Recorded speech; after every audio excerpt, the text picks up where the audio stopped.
base resting in Asia and the apex penetrating eastern France.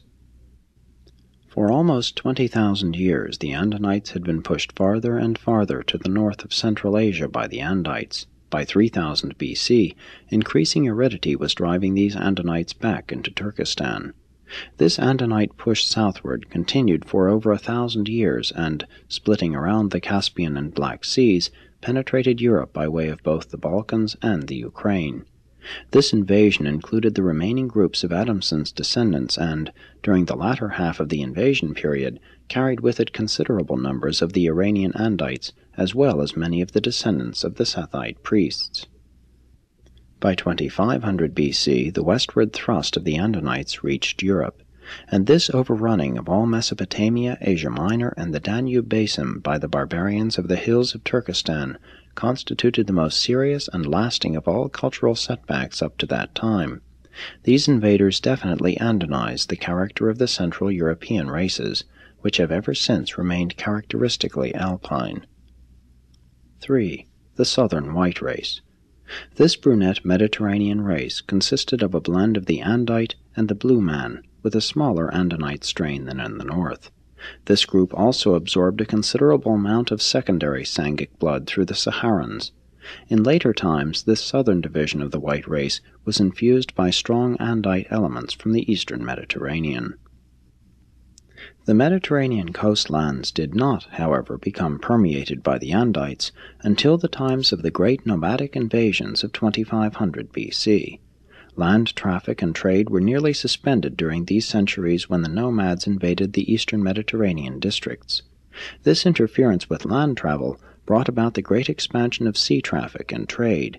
Mediterranean seaborne commerce was in full swing about 4,500 years ago, and this development of marine traffic resulted in the sudden expansion of the descendants of the Andites throughout the entire coastal territory of the Mediterranean basin. These racial mixtures laid the foundations for the Southern European race, the most highly mixed of all. And since these days, this race has undergone still further admixture, notably with the blue-yellow Andite peoples of Arabia. This Mediterranean race is, in fact, so freely admixed with the surrounding peoples as to be virtually indiscernible as a separate type, but in general its members are short, long-headed, and brunette. In the north, the Andites through warfare and marriage obliterated the blue men, but in the south they survived in greater numbers. The Basques and the Berbers represent the survival of two branches of this race, but even these peoples have been thoroughly admixed with the Saharans. This was the picture of race mixture presented in Central Europe about 3000 BC.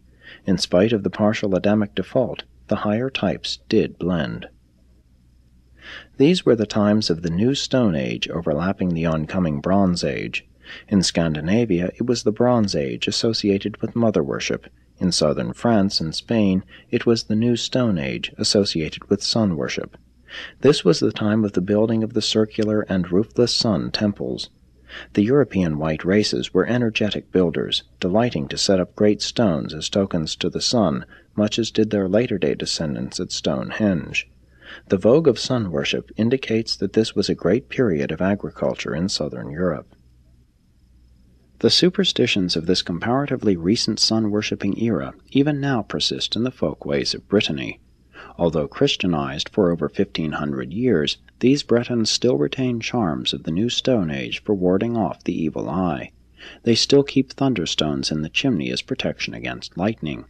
The Bretons never mingled with the Scandinavian Nordics. They are survivors of the original Andinite inhabitants of Western Europe, mixed with the Mediterranean stock.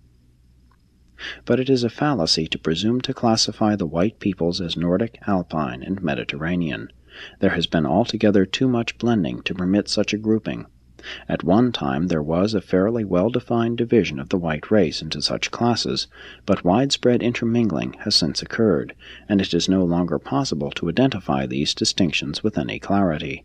Even in 3000 BC, the ancient social groups were no more of one race than are the present inhabitants of North America. This European culture for 5,000 years continued to grow and to some extent intermingle, but the barrier of language prevented the full reciprocation of the various Occidental nations.